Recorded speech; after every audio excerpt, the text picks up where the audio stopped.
நம்ம நைட் டைம்ல வானத்தை பார்க்குறப்ப ஒரு 3 ஸ்டார்ஸ் பக்கத்துல ஸ்ட்ரெயிட் லைன்ல இருக்க மாதிரி பார்த்துருப்போம்ல.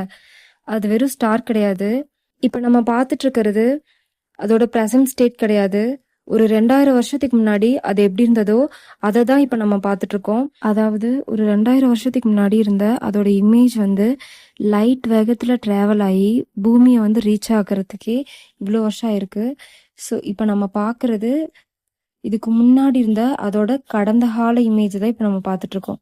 இந்த ஓரியன் பெல்ட்ல இருக்க 3 ஸ்டார்ஸ் அல்னிடக், அல்னிலம், மின்டகா சன்னை விட 16ல இருந்து 2000 மடங்கு பெரிய ஸ்டார்ஸ். ரொம்ப தூரத்துல இருக்கனால நமக்கு அது சின்னதா தெரியுது. இந்த ஸ்டார்ஸ் வந்து பாக்குறதுக்கு ஒரு ஸ்ட்ரெயிட் லைன்ல இருக்க மாதிரி தெரியும். ஆனா ஸ்ட்ரெயிட் லைன் கிடையாது. ஒவ்வொரு ஸ்டாருக்கும் நிறைய டிஸ்டன்ஸ் இருக்கு. ஒரு ஸ்டார் முன்னாடி இருக்கு அப்படின்னா இன்னொரு ஸ்டார் பின்னாடி ரொம்ப தள்ளி இருக்கு. பட் நம்ம எர்த்தோட வியூல இருந்து பாக்குறப்ப அது எல்லாமே ஸ்ட்ரெயிட் லைன்ல இருக்க மாதிரி தெரியுது.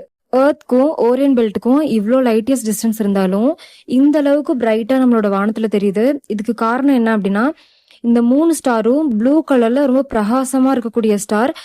அதுவும் சென்டர்ல இருக்க அல்நிலம் மற்ற 2 ஸ்டாரை விட சைஸ்ல ரொம்ப பெருசு.